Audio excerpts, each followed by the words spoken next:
Agora está gravando. Então, a gente começa agora essa parte de sensoramento remoto, uma espécie de uma revisão. Eu deixei ela gravada lá no Moodle já. Os conceitos, então, essa parte, obviamente, eu vou pular, porque é leitura, né? Essa tabelinha é interessante. Lá na disciplina de sensoramento remoto do ambiente, eu colocava ela como uma tríade: fonte, sensor e alvo. Aí, entre esses grupo esses três elementos nessa tríade, a gente tem o meio de propagação da radiação, basicamente a atmosfera, né? Meio 1 e meio 2, né? Alvo sensor, alvo fonte. Então, são dois meios de propagação, na vinda e na ida, né? Então, tem que considerar isso. No momento que a gente falar de sensoramento remoto ativo do radar, o caminho é só multiplicado por 2, porque o próprio sensor emite sua radiação. E aí você não tem esse efeito da distância Sol-Terra, por exemplo. Você tem sempre só a distância do satélite, né, até o alvo, ou do sensor até o alvo. Ida e volta. Além disso, a gente tem a questão do processamento e da análise depois. Ali, obviamente, entra já a parte de pegar o dado digital gerado pelo sensor, primeiro pelo detector, que passa para o sensor, daí outro satélite amplifica o sinal e tal, e transmite para a Terra através de algum tipo de banda de transmissão, normalmente a banda X.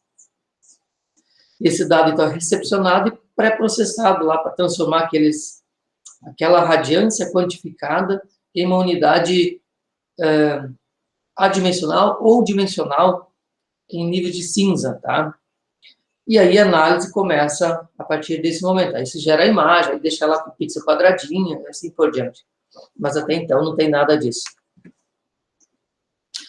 Que fazem isso, muitos satélites são usados hoje, tá? A gente tem uma penca de satélites. De repente, um dos mais conhecidos hoje, ou certamente a linha Landsat é uma das mais conhecidas. Que nós temos o Landsat, né? Landsat 8 agora, operando, mas toda a linha série Landsat, ela é extremamente conhecida e bastante utilizada para fazer o monitoramento ambiental e superfície em geral. Atualmente, um dos satélites mais usados para áreas urbanas é esse WorldView e o WorldView 3. O ícone já foi um dos mais. E ainda temos um brasileiro aqui, que é o Sibers, né? A série Sibers. Hoje nós temos um Sibers 4B. Então, temos bastante. Bom, ali está agora a representação esquemática daquela tríade. Se vocês olharem a tríade Sol, ou seja, fonte, alvo e sensor, formam um triângulo. Aqui nós temos um meio de propagação pela atmosfera que pode interferir bastante, mesmo quando eu estiver trabalhando com ondas de radar. Em alguns casos, até mesmo quando eu estiver fazendo voos de drone, tem que tomar cuidado. Parte dessa energia lá é absorvida pelo alvo, ela é transmitida pelo alvo, ou então ela é refletida. O que nos interessa sempre é a energia radiante refletida, essa vermelhinha. Ela também pode ser a energia que a gente chama de eco do radar. Não deixa de ser refletida também. Só que quando a gente falar de radar, ou SAR, radar de abertura sintética, a gente fala de energia, o eco da energia que foi enviada, que retornou, como se fosse uma batimetria. E se você trabalhar no radar, uma outra coisa que a gente tem presente, em muitos casos, é a energia emitida pela superfície. Algumas faixas do radar, dada a temperatura da superfície da Terra, ela emite micro-ondas que podem ser detectadas. Então, a gente consegue fazer micro-ondas, imagens, usando energia refletida. E para o termal também, para o infravermelho termal, também podemos usar a energia refletida sem problema nenhum. e é emitida pela superfície, tá bom? Então, esse satélite captura essa energia e depois a transmite para a superfície, depois ela é recepcionada e pré-processada. Deixa eu só colocar um ponteiro aqui diferente deixa eu achar aqui, apontador. Melhor, né, de ver. Então, aqui ela é transmitida, e aí a gente consegue transformar esse sinal, seja ele de radar, seja ele de um drone ou de um satélite, transformar em imagem.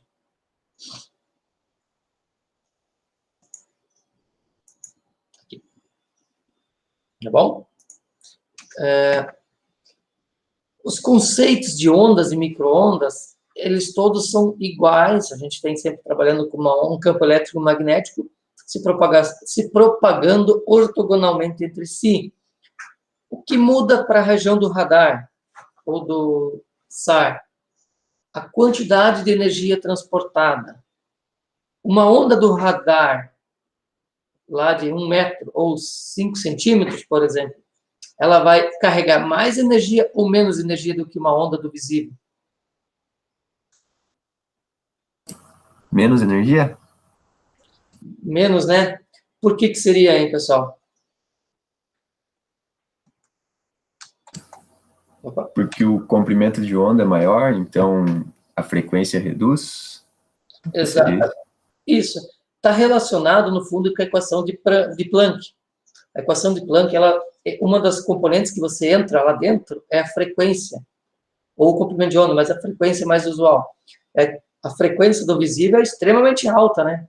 Tem 4 trilhões de ondas por segundo lá. No radar já é menos. A gente trabalha com menos. Tudo depende daquela constante e da temperatura. Né? A constante, sei lá, a constante de Planck, Stefan Boltzmann, e a constante que é a velocidade da luz.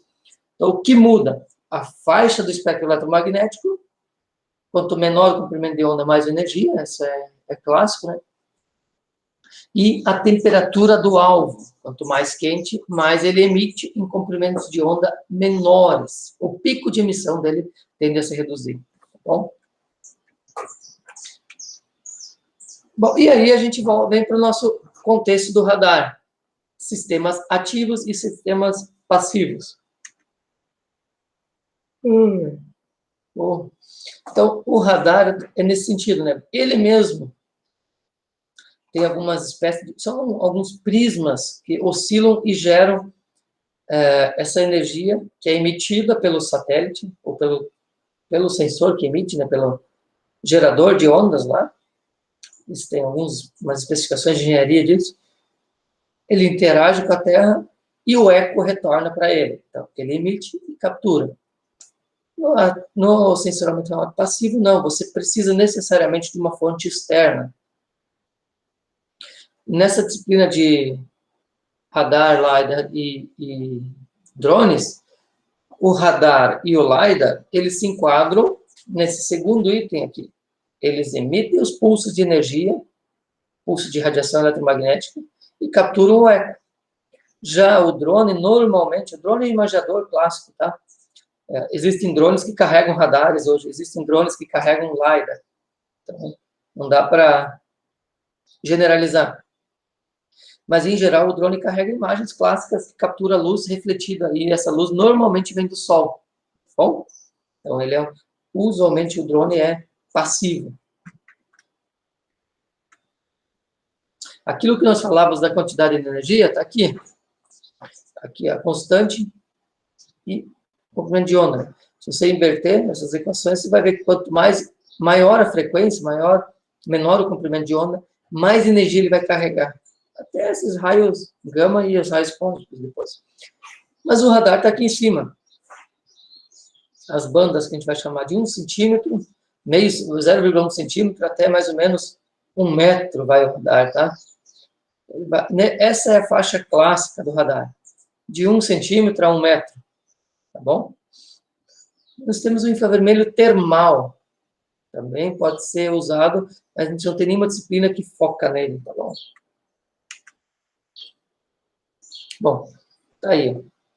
micro-ondas, né? De 1 milímetro que eles botam, mas normalmente não tem nenhum radar que trabalhe com 1 micro-ondas, né? Que trabalhe com 1 milímetro. A gente está geralmente entre 3 centímetros e 70 centímetros, é o que os sensores efetivamente produzem. Mas a faixa nominal clássica dele é essa. Então, lá no sensoramento remoto do ambiente, a gente falou um pouquinho disso aqui e dessas ondas aqui, ó. Essas 3 faixas, visível, infravermelho próximo e infravermelho de ondas curtas. E aí temos ainda o médio. Essa faixa do infravermelho médio, ela é muito utilizada para fazer detecção de focos de incêndio. Dada a temperatura clássica de um foco de incêndio, de 700 a 900 graus, ele vai emitir o pico de radiação nessa faixa, nesse intervalo em torno de 5 microns. Tá? Então, se usa imagens dessa banda, dessa faixa, para detectar incêndios. E ainda temos o termal. O infravermelho termal, classicamente usado para estimar a temperatura da superfície, tá? Não é, a gente não consegue medir a temperatura, a gente estima ela, né? A partir da emissividade do alvo. E no radar, a gente vai trabalhar com outras variáveis que vão controlar o padrão de resposta, né? Aqui no infravermelho, no visível, basicamente, o que controla a resposta da vegetação? Pigmento. Aqui, estrutura interna. Aqui, água. Aqui é a temperatura dos alvos e as constantes de emissividade desses alvos. E no radar, a gente entra com forma e com a parte de constante dielétrica no radar. E aí para cima, né, vem ondas de rádio, áudio, e aí vai aumentando. Corrente alternada. Só um detalhamento, um pouco mais dividido agora do visível. E aqui nós havíamos visto aquilo que eu falei agora há pouco, né? No visível, a vegetação basicamente é controlada pelos pigmentos. Sei lá, os clorofila B, carotenos, ficocianina, ficocietrina. Tá? Então, esses que vão controlar a faixa da clorofila. Aqui a gente tem toda a parte da estrutura interna e a dinâmica da folha para controlar o aumento de temperatura. Depois nós temos a questão da água na folha, aqui no infravermelho médio. Isso é só uma revisãozinha. Eu nem vou entrar aqui porque é a mesma coisa, tá bom, do visível? Como é que a gente faz as medidas? Radar, LiDAR e drone. Tem vários meios hoje, tá? O drone já é um meio, né? O VANT. É uma plataforma aérea. Então, ela se enquadra nesse tipo de plataforma aqui. Mas, se você parar para pensar, você pode voar 5 metros acima do solo. Então, você está trabalhando nesse nível aqui também. Tá bom? Ainda assim, é uma plataforma aérea e não de campo. Temos dados de campo também, que a gente pode usar. Nessa disciplina, a gente vai trabalhar com o drone assumindo ele como uma plataforma aérea e o radar sendo orbital, tá bom? A gente não vai trabalhar com nível de campo nesse momento. Bom, aí vem os sensores, aí tem todos os tipos de sensores, a gente já viu, ativos e passivos, está ali, né? Eu falava antes, né, a radiação eletromagnética produzida artificialmente pelo radar, pelo LiDAR, ou então, se você estiver dentro da água, você pode usar o sonar, sei lá, para localizar e mapear o relevo abaixo da superfície, né? Ou então para localizar cardumes e assim por diante.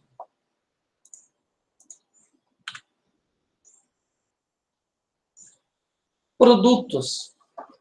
Aí vem uma coisa interessante.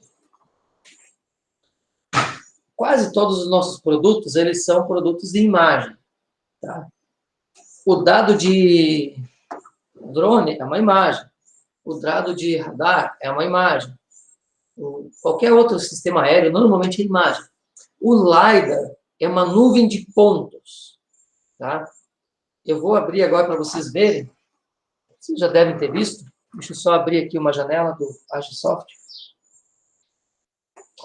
Vou localizar ele.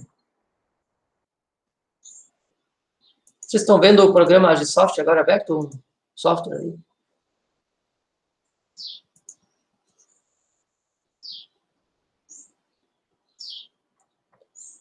basicamente, a gente tem o mosaico clássico, né?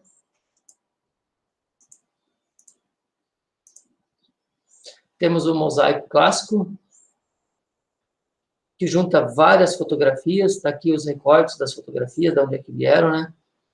Deixa eu tirar esses polígonos aqui. Pronto. Acho que isso aqui também pode sair, para não confundir. Então, temos o nosso mosaico clássico de imagens, o que a gente normalmente usa para fazer os mapeamentos. Temos os modelos de elevação e a nuvem de pontos.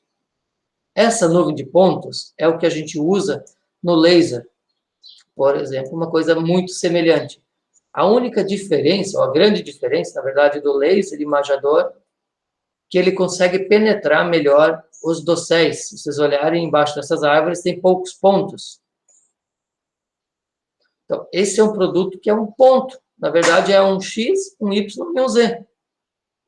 Uma latitude, longitude e uma altitude. Aqui tem uma paleta de cores aplicada em cima dele, que é tirada da posição da imagem. Tá? Então, o LiDAR, o produto clássico do LiDAR é isso aqui, nuvens de pontos. Se vocês olharem aqui, são milhões e milhões de pontinhos. Essa área aqui deu 402 milhões de pontos. Então, a gente consegue reconstruir o 3D a partir dela. Esse é um produto não imagem. Tá? Isso é clássico do LiDAR. Aí vocês vão me dizer, poxa, mas esse troço foi gerado pelo drone, né?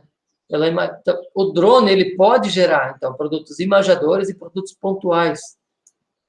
Pelo UAV, né? Tranquilo, pessoal?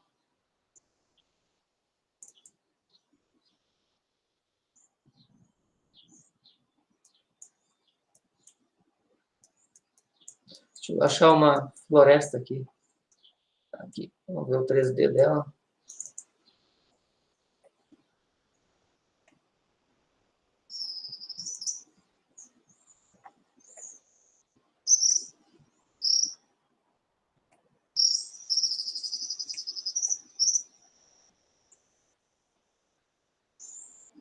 Vejo que embaixo do dossel temos poucos pontos. A gente consegue ver muito bem o topo da copa das árvores com o drone, mas não conseguimos ver em detalhe a base dessa árvore. Esse é o grande problema para usar o drone para fazer estrutura de floresta, estrutura interna, principalmente em áreas nativas, ou então floresta comercial já mais fechada, de maior idade, tá bom? Vamos avançar, então, aqui. Opa, já que está a apresentação, está aqui. Então, entre os produtos temos isso, então. Imagadores e não imagadores. O mesmo sensor pode carregar um produto imagador e um produto não imagador, que é o caso do drone, né? Ele pode gerar uma imagem, pode gerar uma número de pontos, que no fundo é um X, Y e Z. Uma latitude, longitude e altitude. Estão me ouvindo? Sim, doutor. Ah, beleza. Tá tudo silêncio, quieto. Vamos lá.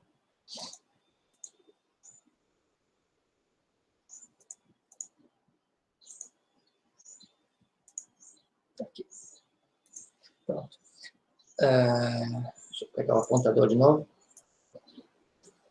Então tá, não imagadores é isso aqui, né? Ou espectros, obviamente, espectro de reflectância também são sensores não imagadores. Vou pular essa parte dos sensores fotográficos. E aí vem algumas coisas interessantes, né? O que é imagem? O conceito de imagem, ele varia bastante,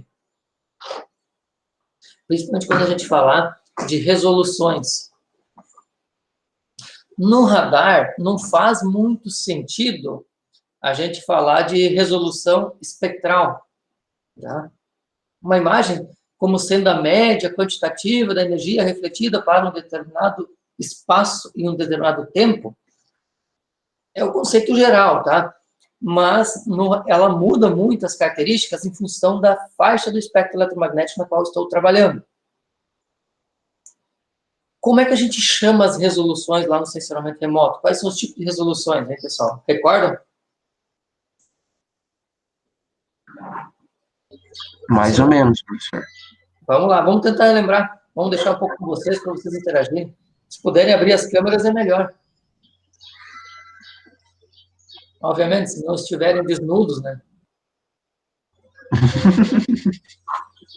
Ou em coisas comprometedoras. Tomem cuidado. Ai, ai. Os vídeos que a gente vê na internet são terríveis.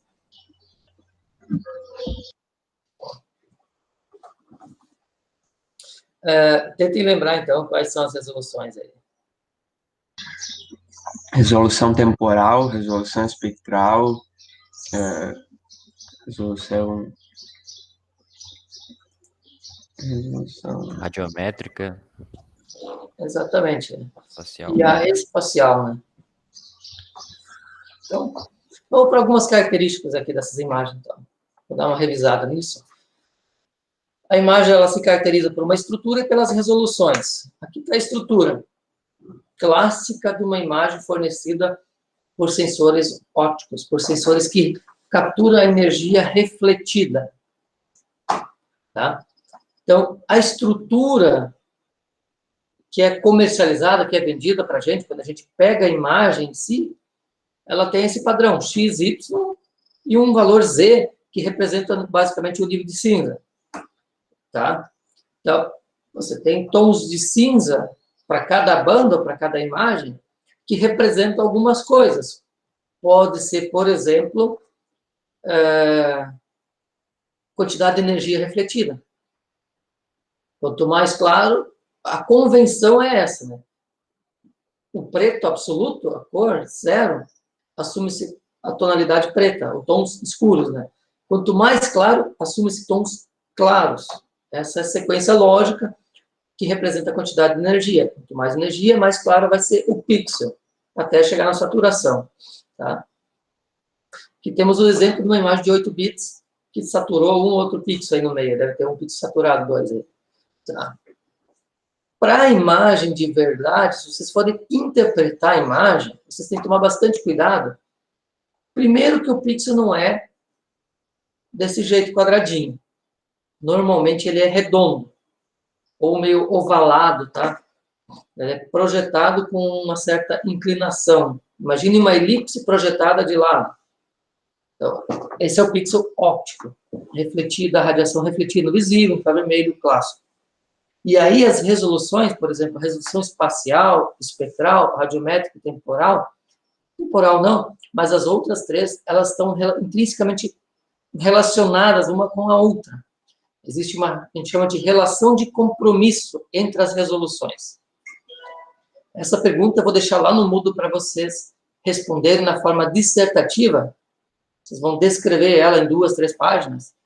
Qual é a relação de compromisso entre as resoluções espacial, temporal, espectral e radiométrica? Tá bom? Uma pergunta para vocês responderem via e-mail, via Moodle, algum jeito até, não sei quando vocês quiserem, daqui a 15 dias, ou de semana que vem. Tá bom? Qual é a relação de compromisso entre as 4 resoluções clássicas do sensoramento remoto? Espacial, espectral, radiométrica e temporal. Faça essa redação e me mande por e-mail, um PDF cada um, tá bom? Vocês podem conversar entre si, mas eu espero que o texto de cada um seja diferente, tá bom? Só para, se eu identificar um plágio superior a uns 10, 15%, eu já vou anular, tá bom? Isso hoje é bem fácil, felizmente. Então, respondam essa e me mandem por e-mail. Pode ser para a semana que vem, pessoal? Pode ser, professor, se não for muita coisa. Fica acumulando, vai enrolando cada vez mais, né? Vamos deixar para a semana que vem, então. Isso, pode ser. Tá bom? Eu não vou escrever isso no Moodle, tá bom? Isso é uma questão dentro do contexto da aula que foi passada para vocês. Então, quem assistir vai saber. É uma forma de eu saber quem está assistindo. Sacanagem também, né? Bom, vamos lá, então. Resoluções aqui. A clássica espacial. Vamos olhar em detalhe, cara. Resolução espacial. Esse é o conceito clássico associado à resolução espacial. IFOV, Instantaneous Field of View, campo de visada instantâneo. Tá? É um conceito associado à resolução espacial. Quanto menor a dimensão do pixel, maior é a resolução espacial da imagem. Imagem com resolução espacial, com maior resolução espacial, tem melhor poder de definição de alvos. É um conceito meio ruim, tá? Que é muito encontrado nos livros. O conceito mais adequado seria, que vocês vão achar em alguns livros mais focados, como o da Evelyn Novo, do Jensen, resolução espacial retrata o menor elemento de cena que você consegue separar numa imagem. Tá? Espacialmente, obviamente, né? Não espectralmente. O menor elemento de cena que você consegue separar ou identificar, discriminar dentro da imagem em termos espaciais. Tá? Existem vários tipos de resoluções. Vamos pensar só no sensoramento remoto refletido, que é a resolução espacial clássica pelo pixel, vocês estão vendo aí, que se assume em quase todos os lugares. O IFOV, que é o campo de visada instantâneo. Tem o GIFOV, Ground Instantaneous Field of View, campo de visada instantâneo no solo, projetado. E tem um efetivo, EGIFOV ainda. Effective Ground Instantaneous Field of View. Esse é o conceito clássico mais preciso para a resolução espacial na região do visível, infravermelho próximo, até o termal. Quando a gente vai para a região do radar, que é o foco dessa disciplina, as coisas mudam de novo. A gente vai falar muito em tamanho de pixel também. Ele tem um tamanho de pixel, tá? A imagem ela é processada e distribuída com um determinado tamanho de pixel. Só que ela é gerada com visada lateral. E aí, o pixel, na verdade, ele vai ter uma resolução chamada slant range e ground range. Não tem tradução para isso, tá? Então, ele é meio que pentagonal. É uma coisa meio... como se fosse um retângulo espichado e alargado em umas coisas.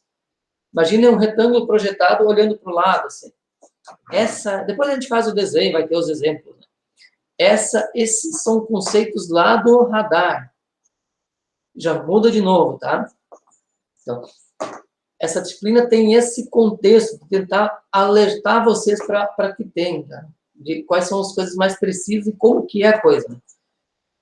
Porque quando eu abrir uma imagem de radar, eu não vou ver muita diferença nela para a imagem óptica do ponto de vista de resolução espacial. Ela vai ter uns quadradinhos. A interpretação dela é bem mais difícil.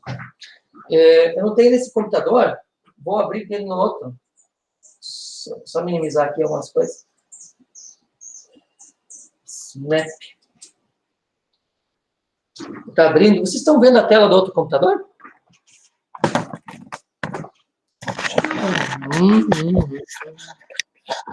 Deixa eu arrumar aqui. Vai ficar difícil. Eu vou ter que dar um jeito. Deixa eu ver se eu tenho Snap, não tem imagem. Deixa eu abrir aqui para vocês, depois a gente vê. Deixa quieto. Não vai dar para, acho, de fazer isso. Depois eu instalo o Snap. Vamos seguir. Enquanto eu abro aqui, eu vou seguir.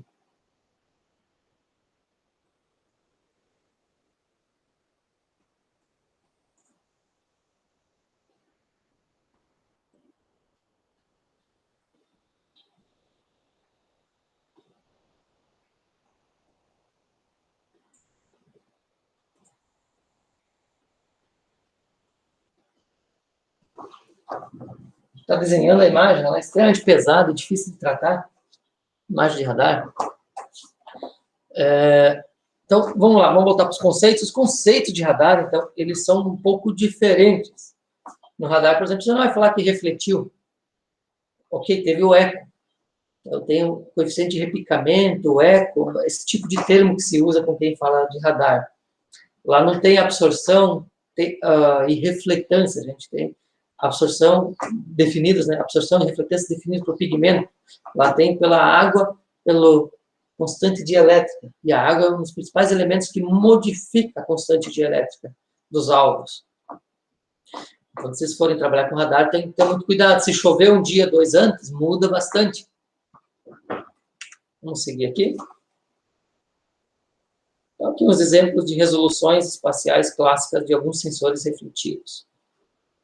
Tá? As imagens bonitinhas aqui, algumas. Uma de alta resolução e assim por diante. O que você já conhece. Resolução espectral.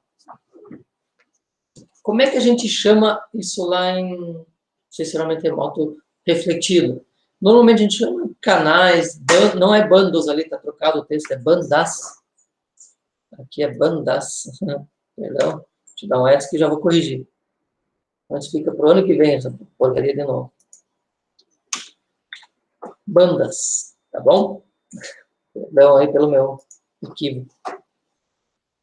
Então, essas bandas, essas faixas, esses canais, na parte óptica, eles fazem sentido, bastante sentido, porque você vai fatiando o espectro eletromagnético e gerando imagens nível de síntese para cada uma desses intervalos espectrais, por exemplo, aqui para a região do infravermelho de ondas curtas.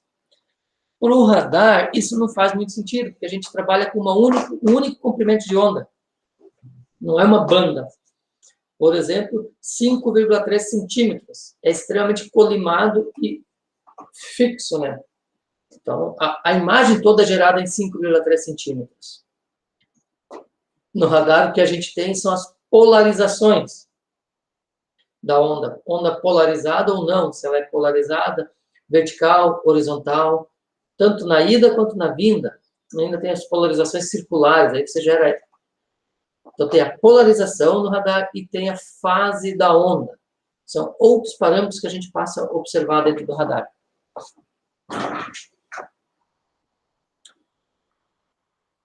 Tá aí uma coisa interessante agora, a resolução temporal. O tempo de revisita, né? Então, se nós pegarmos o tempo de revisita, por exemplo, de um satélite como o Landsat, como o Sibers, como qualquer outro que se baseia no sensoramento remoto refletido, a gente sempre tem um tempo de revisita controlado basicamente pela iluminação solar. E boa parte desses sensores orbitais, eles são sol síncronos. Eles vão descendo a Terra, vão fazendo aquele círculo de descida, Polo Norte, Polo Sul, sincronizado com a rotação da Terra para sempre estar no Sol, tá? Na descida e não na subida. Isso acontece lá pelas 10h30 da manhã, normalmente. É um horário adequado para você ter uma relação de iluminação boa e uma relação de nebulosidade menor. Por isso que se selecionou mais ou menos esse horário. Podem me perguntar, poxa, por que todos os satélites quase passam ali entre, vamos supor, entre 10 e 11 horas, 11h30? Quase todos. Tem exceções, obviamente. Porque justamente nesse horário você tem uma boa iluminação, um sombreamento relativamente baixo e uma quantidade de nuvens menor do que as 2 da tarde, 3 da tarde ou meio-dia. Tá? A menor quantidade seria de manhã cedo, só que de manhã cedo o sol está muito de lado, então você tem muito sombreamento. Então, por isso que os caras chegaram nesse horário, mais ou menos, de 10h30 a 11 horas. Agora, no radar, como é que é a resolução temporal no radar?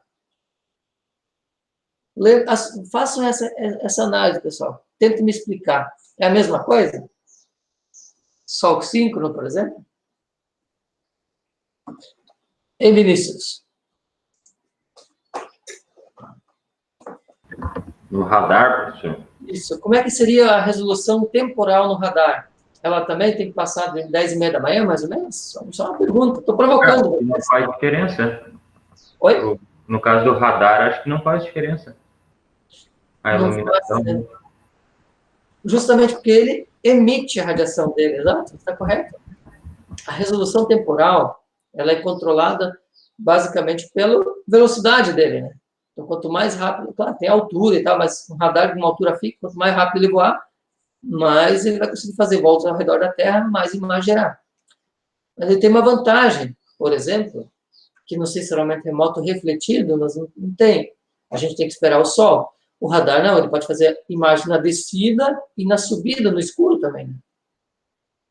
Não tem problema para ele, já que ele emite a radiação dele, né?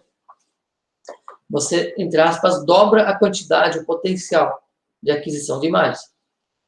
Essa coisa de fazer imagens na descida, na órbita descendente do Polo Norte e Polo Sul, e na órbita ascendente, assim que a gente nomeia isso, ela gera diferenças nas imagens, tá? Dependendo da aplicação que vocês vão usar, tem que tomar um pouquinho de cuidado. Mas é possível gerar essas duas imagens, então você tem dois cenários. Isso também vale lá para o sensoramento remoto termal. O termal, basicamente, ele captura a energia emitida pela Terra, dada a sua temperatura. Aí, você pegar a temperatura da Terra, pegar uma constante divina, por exemplo, 2.898 dividido pela temperatura da Terra, você vai acabar encontrando, temperatura em Kelvin, encontrando o comprimento de onda de máxima emissão de energia da Terra. Isso vai acontecer lá em 9, 10 microns, 9,8 microns, mais ou menos, lá no termal. Então, ali eu tenho o máximo de energia disponível que é emitida pela Terra. Então, quase todos os sensores do termal, eles operam entre 8 e 14 microns, tá? Porque eles capturam essa energia emitida pela Terra. Então, não depende da iluminação solar. Depende da iluminação solar de forma indireta, vamos dizer assim. Então. Por quê? Porque a energia solar incide no alvo durante o dia, aquece ele, e ela é reemitida durante o dia e durante a noite. Durante o dia, principalmente, ela é reemitida em outros comprimentos de onda. Quais? Do termal, aqueles de 9 e 10 microns. Mas também ele também reemite essa energia de noite. Então, dá para capturar a imagem do termal à noite também. A diferença de temperatura ou de energia emitida de dia e de noite te dá a inércia termal, que é um dos componentes, uma variável bastante importante para você analisar características geológicas, por exemplo, de alguns minerais e rochas. É extremamente útil a inércia termal. A água tem uma inércia termal alta, ela não muda muito, ela demora para esquentar e demora para esfriar. Mas tem alguns alvos que têm uma inércia termal um range de variabilidade maior. Opa, é aqui que eu tenho que clicar. Aqui é feita a resolução radiométrica. No radar tem uma outra coisa. A gente fala imagem 8 bits, 2 bits, 16 bits e assim por diante. Geralmente, quando a gente fala de radar, a resolução radiométrica, os níveis de cinza, eles são na casa de 32, 64 ou 128 bits. É muito alto, tá? E ele ainda pode ser sinalizado e não sinalizado. O que quer dizer 8 bits sinalizado? Pessoal, vamos lá. Yuri, o que é uma coisa sinalizada? 8 bits sinalizado.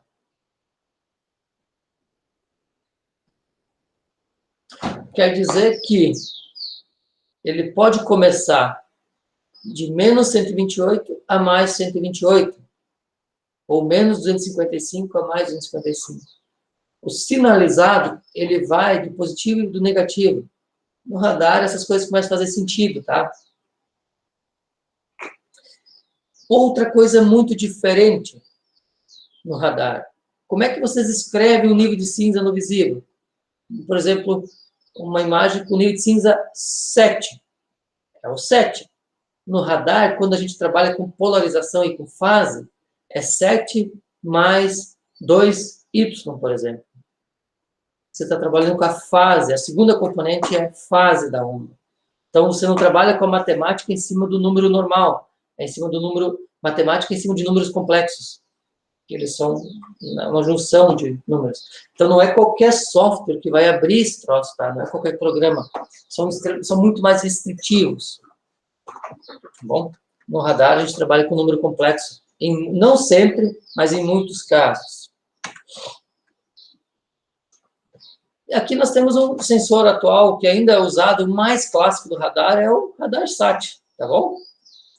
Do óptico, a gente tem, por exemplo, o Landsat Spot, que são os mais clássicos, e no brasileiro, o Sivers, né, que não é radar. Nós tínhamos um projeto encaminhando, bacana, chamado MAPSAR, um radar de abertura sintética, construído em parceria entre o INPE, Instituto Nacional de Pesquisas Espaciais, e o Instituto de Pesquisas Espaciais da Alemanha, DLR. Né? Essas são algumas características do radar, do spot, assim, do ícone, do signo. Isso não vem ao caso agora. Só para vocês relembrar. Conseguiram dar uma contextualizada aí na disciplina, pessoal? Sim. Onde o radar, SAR vai entrar, né? Então, fiquem atentos a isso, tá bom? Eu vou fechar essa janela.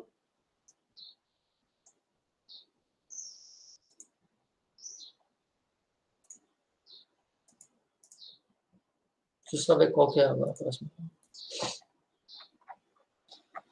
Vamos lá. Vamos olhar agora um pouquinho sobre radar. Começar. O que é radar? What's radar?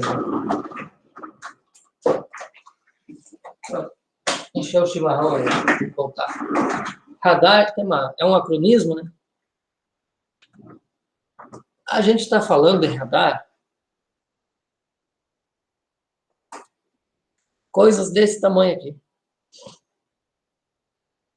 Tá? Isso aqui é radar de aeroporto. A gente não fala radar micro-ondas de vocês, nem das FMs, assim, por diante. Estou trabalhando aqui. No fundo, entre 1 centímetro e 70 centímetros são as nossas ondas, né? Microwaves aqui. Micro-ondas. Essa é a faixa de interesse do radar. Então, vamos dar um zoom nessa faixa em algumas áreas que nos interessam. Aqui eu tenho comprimento de onda em centímetros. Tá? Então, saio de mais ou menos aqui 1 centímetro até mais ou menos aqui, ó, 30, a banda L, 30 centímetros até 70 centímetros, como foi o caso do produto SRTM. Então, varia, tá? As frequências aqui em gigahertz, eu estou trabalhando de mais ou menos 10 gigahertz para uma onda que tem 1 ou 2 gigahertz. A frequência vai diminuindo, bom? À medida que o comprimento de onda vai aumentando. Por que isso acontece? Por causa daquela equaçãozinha clássica. A gente tem uma velocidade da luz constante, a frequência tem que diminuir se o comprimento de onda aumenta. Quando eu falo da região do visível, ultravioleta, eu estou trabalhando aqui, ó, muito, 10 na 12 Hz. Radar, eu estou trabalhando números menores, 10 na 9, 3 zeros ou 4 a menos aqui, ou menos ainda, muito menor. Uma coisa interessante do radar são as bandas. A gente fala bandas do radar, mas não é a banda como é a banda lá do visível, uma feição de absorção. No radar a gente fala de bandas como a banda L, banda S, banda C, 5, 6 centímetros. A banda X, aqui 8, 9 centímetros. Depois temos a banda KU, K, KA e W. Vamos oscilar aí um pouco, em torno de 12, alguns centímetros aqui, perdão, 2, 3 centímetros, né? 1 centímetro. A banda X, por exemplo, está na casa dos 3, essa aqui no caso dos 5, aqui na casa dos 10 e de 30 centímetros. Então, no radar, bandas clássicas mais usadas hoje, banda C e banda X. Banda X e banda C. A banda S é pouco usada e a banda L razoavelmente. Tá? Mais ou menos usada, não é tanto. Tá aqui, ó. Conceito de radar. Radio Detection and Ranging. É o detecção e acompanhamento, monitoramento da onda, no caso. Né? O que depende do radar? Ó, isso está no avião, por exemplo, ou no satélite, tá? A gente precisa ter uma determinada antena que vai transmitir pulsos de energia. Isso vale para os radares meteorológicos também. Aqueles que a gente usa para fazer o monitoramento, o radar Doppler que a gente fala. Tá bom? Então, a gente tem a antena que emite e depois a antena que vai captar. Ele vai emitir o pulso, são unidades quantificadas, né? Vai bater no alvo, aqui no caso é um alvo aéreo, o radar está detectando, é um radar aéreo de avião, né? Pode ser meteorológico, pode ser radar imagiador, tá? Uma parte vai refletir de volta e ele vai captar esse eco, esse retorno. Reflected pulse, ICO, né? Target Cross Section. Então, variáveis que são importantes, né? A distância, os ângulos, azimuth e elevação, o tamanho do alvo, a velocidade do alvo. Isso é uma coisa muito interessante, você não vê isso no visível. Uma porque você está trabalhando com ondas com uma frequência muito alta. O efeito Doppler, lembra o que é o efeito Doppler, pessoal? Lembra lá de física? Não lembro, professor. Vamos, o exemplo clássico da sirene da ambulância. Lembra quando o que acontece? Quando ela está chegando, o agudo e o grave, né? Mesma coisa, efeito Doppler é um alongamento e encurtamento da onda. Vamos supor aqui nesse nosso desenho, nesse nosso desenho esquemático aqui, deixa eu só pegar o... Nós temos uma antena que está no lugar fixo, temos um avião voando 1000 km por hora. Então, ele emite uma onda, ela bate e vem.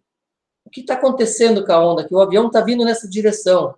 Então, ele está encurtando essa onda, está achatando ela. Se ele fosse para o outro lado, ele estaria espichando ela, deixaria, entre aspas, o som mais grave. Aqui ele está deixando o som mais agudo. É o caso da ambulância. Quando ela está vindo, ela fica cada vez mais aguda. Quando ela está indo, está ficando cada vez mais grave. Está espichando a onda. Target Features, né? É outro componente importante. A estrutura, a forma do alvo, são parâmetros extremamente importantes dentro do radar.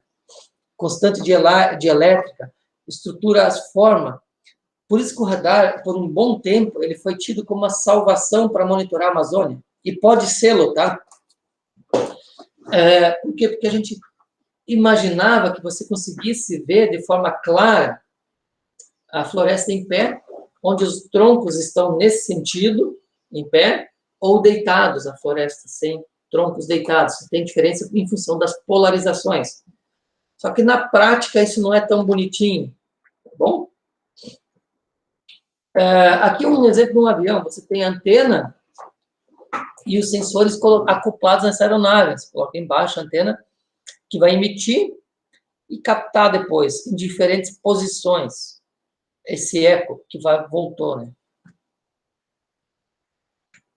São coisas grandes, se você olhar, é toda uma unidade enorme acoplada ao avião aqui, não é uma coisa pequenininha, tá? É uma coisa com um tamanho razoável, principalmente as antenas do radar. Depois, quando a gente for nas aulas seguintes, não sei se nós vamos entrar nesse nível, mas radar, a resolução espacial dele, ela depende basicamente do tamanho da antena. Isso vem da equação do radar. O tamanho da antena, quanto maior a antena, menor pode ser meu pixel. Então, os primeiros sensores radares, eles tinham antenas enormes, 70 metros, 30 metros de antena. Eram antenas enormes, imagina um satélite com essa antena, né? Para enviar e para capturar o pulso, né? Quanto maior a antena, eles conseguiam gerar pixels da ordem de 15 metros, 10 metros, primeiros radares. E aí, depois veio a sacada de alguém que, sabe, que tem cai a ficha, o insight. Puxa, eu posso fazer de conta que eu tenho várias antenas pequenininhas e eu uso o deslocamento da aeronave para simular uma antena grande, de 2, 3 quilômetros. Então, uso o deslocamento do avião ou do satélite em diferentes posições, ele vai capturando essa unidade, e aí você simula uma antena. de 1 quilômetro, 2 quilômetros. Por isso que ele tem o nome de SAR, radar de abertura sintética, uma antena sintética simulada. Tá? E aí você conseguiu chegar em resoluções submétricas, ou alguns centímetros para a ala militar. O avião, tudo bem, ele voa 1.000 quilômetros por hora, 2.000, sei lá, aviões militares, 5.000 em alguns casos. Então, o radar tem um certo objetivo lá, né? O satélite voa a 20, 30 mil quilômetros por hora. Então, essa antena rapidamente é simulada, tá? Range, né? O que é esse range? Que é distância, né? O delta de distância. A distância entre o alvo e o sensor. E aí você consegue calcular o tempo que demora para a onda ir e voltar. Então, você tem a altura. Já que a velocidade é mais ou menos constante, está aqui, né? A única coisa que você precisa fazer é dividir o tempo lá por 2. Pega a velocidade da luz, vezes o tempo que levou para ir, você tem a distância que percorreu, divide por 2, porque ele foi e voltou. Então, você já tem a distância. Uma coisa extremamente interessante do radar, tá bom? Aqui é só a explicação da distância. Então, a gente chama de round trip aqui. É uma passagem, né? Vocês pegam a passagem de avião, de ônibus, vocês pegam a passagem ida e volta, round trip. Está aqui o range. O range explica justamente a distância entre o alvo e o sensor. Tá? Então, você tem a distância entre o pulso transmitido, interagiu, e o pulso refletido. Isso leva um certo tempo. Daí dá para calcular a velocidade. Está aqui a equaçãozinha. Esse tal aqui é justamente a distância. O tempo que levou para lá.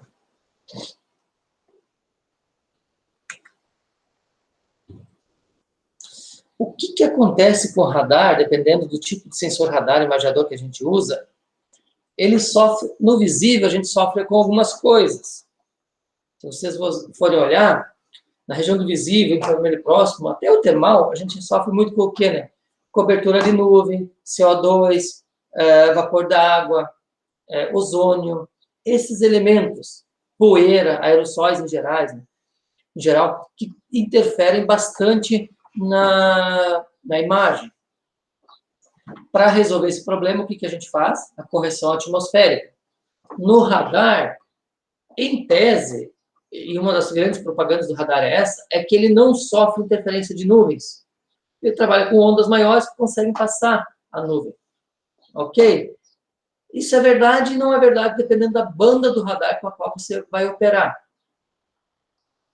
Então, o que acontece dentro da atmosfera? Refração, várias refrações que podem acontecer no trajeto. A ionosfera interfere muito. É uma camada que, para a região do visível, para a região óptica, ela não interessa tanto. Mas no radar, sim. Porque na ionosfera, vocês chegaram a estudar isso na parte de climatologia, parte de agroclimatologia, meteorologia? As camadas da atmosfera e suas características? Sim, mas eu não lembro muita coisa. Quase nada. A característica-chave aí da ionosfera? A ionosfera é plasma. Plasma é, entre aspas, o quarto estado da matéria, e é temperaturas altíssimas e gás ionizado. Esse gás ionizado, ele provoca variações nas ondas. Em alguns casos, se vocês forem olhar a onda de rádio antiga, lá os avós, bisavós de vocês vão falar que eles escutavam rádio lá da Europa, durante a Segunda Guerra, etc. Os nonos e as nonas lá. Por quê? Porque eles pegavam umas ondas de rádio que iam quicando na atmosfera. Não conseguia passar a ionosfera e fazer isso aqui, esse repicamento. A onda ficava quicando da Europa até o Brasil, ou daqui para lá, faz até o Japão. Só tinha que saber decodificar ela. Então, são coisas que acontecem no radar. Alguns exemplos, né? Atenuação da atmosfera, clássica. Isso provoca variações na frequência e nas características da onda. Reflexão da Terra, reflexão do horizonte. É ionosfera isso aqui, tá? Atmospheric refraction também, ionosfera, e a própria atmosfera com seus gases. Então, essas coisas todas, elas são corrigidas também no radar, tá bom? Depois a gente vai ver mais detalhes mais adiante, tá? Tipos de radar. A gente tem um monte de tipos de radar aqui. Types of radar. Radares de procura. Procura, de busca, né? Radar aqui, né? Que vai escanear. Tipo radar de aeroporto, essas coisas assim, né? Radar de navegação. Tanto para avião quanto de barco. Radar para targeting radar, né? Radar de apontamento para achar coisas específicas. Você, por exemplo, militar, você usa, identifica o avião, você começa a monitorar aquele em tempo real. Radares de mapeamento. Clássico para nós, né?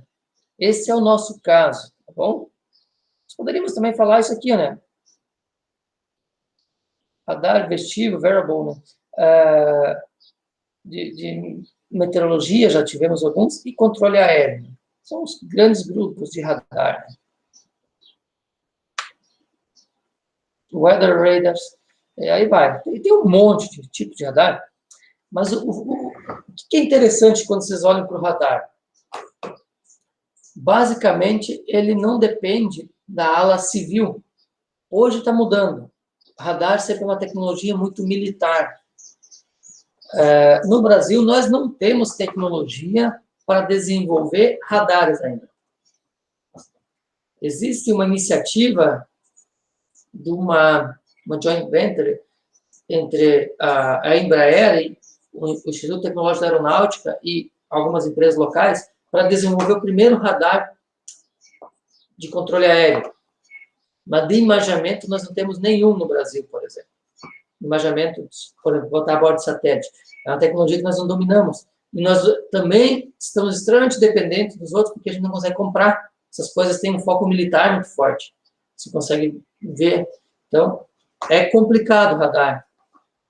Aí tem os radar Doppler, que a gente usa para fazer acompanhamento das nuvens, estão se aproximando, se distanciando, o tamanho dos ventos dentro, o tamanho das ondas marinhas, por exemplo. Então, tem uma série de aplicações do radar que a gente nem imagina. No nosso caso, nós vamos trabalhar com a parte de imageamento focado principalmente em floresta, ou agricultura. Né? Nós trabalhamos com radar, ia apontar com a mão aqui, radar imageador, clássico.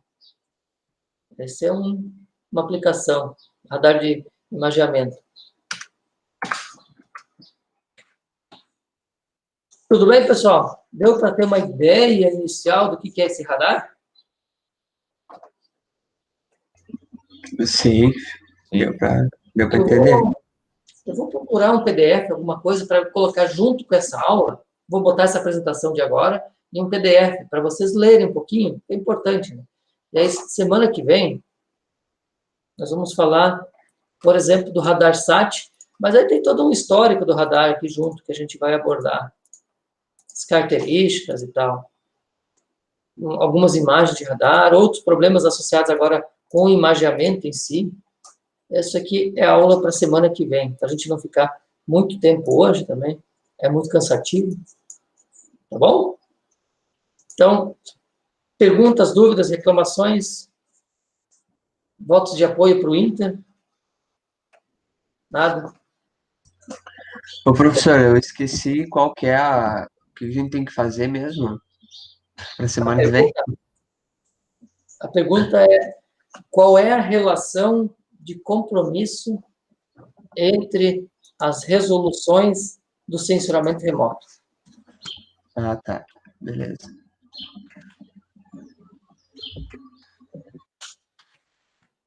Estou tentando escrever aqui. Deixa eu ver aqui.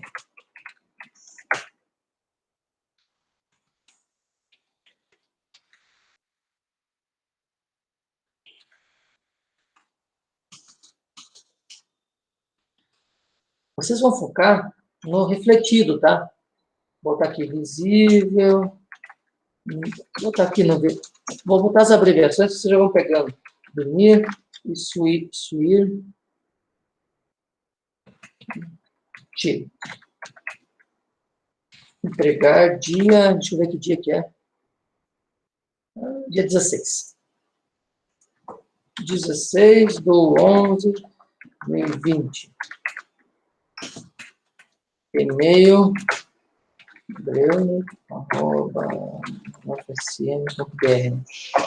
Ok? Tá lá aí no chat, vai no chat para vocês. A pergunta geral. Essa pergunta vocês vão responder agora. Depois que a gente falar de radar, vocês vão responder ela de novo. Porque eu quero que vocês entendam um pouco melhor essa questão do radar em termos de resoluções. É o nosso ponto-chave, tá bom? Alguma outra pergunta, dúvida, pessoal? Das aulas anteriores, aulas posteriores, vamos deixar para a semana que vem. Então, tá. Eu vou, assim que eu receber o link para capturar esse vídeo, eu vou colocar de novo no YouTube e jogo no Moodle, tá bom? Então, boa semana para todos nós, né? Para vocês. Boa aulas EAD. E a gente vai se falando, tá bom? Vou encerrar a gravação agora. Deixa eu ver aqui onde é que vou. Eu já esqueci de encerrar, fiquei com 8 horas de aula. Stop.